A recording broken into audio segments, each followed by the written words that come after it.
product bundling, which is essentially grouping certain items together to get added to the cart instead of adding a single item.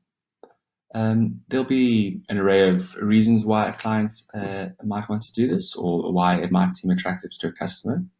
But for this particular example, we'll look at Aquarium Co-op, which is a aquarium supply store.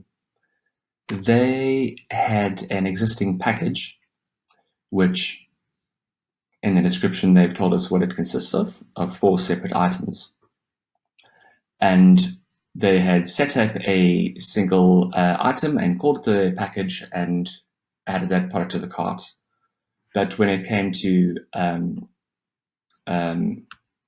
the warehouse and distribution product, it caused problems because they would have to sift through the individual product and find those individual items and manually control the inventory.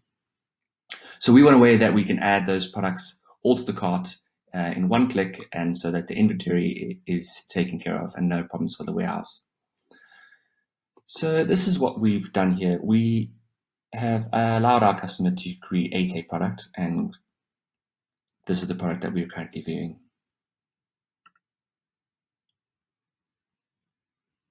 It has a list of variants, which we can see featured here. Now, when I add this bundle or package to the cart, this product and these variants don't actually get added themselves. This is kind of just a dummy setup in the background, which just influences what we see and the products that get linked. And what I mean by that is we are adding variants, but the information that we give in these variants fields is pointing to other products, as in the other products that belong in this package.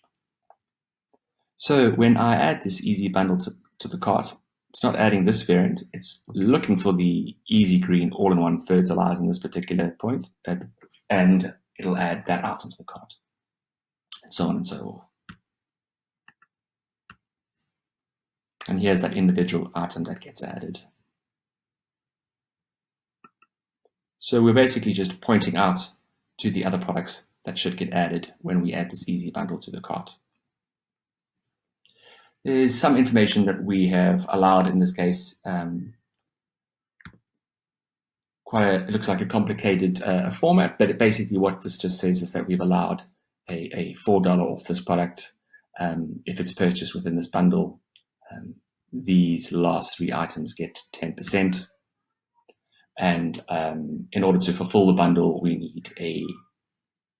need to satisfy a quantity of 1 for this particular product, 1 for this particular product, again 1 for this particular product, and 3 for this last product. Sorry. And what I mean by that is that when we add that product to the cart, we should see those quantity values added. Here you can see we've been given a message when we have added the bundles to the cart. We have a script running which will apply the discounts. It's worth noting that if we don't satisfy this quantity and go below 2, we haven't satisfied the bundle quantities as specified when building our bundle, so that discount would then fall away. Here is what we would see in the checkout page. We would see the items that have been, if they belong in a bundle, will be given a message in the bundle that it belongs to, as well as its discounts.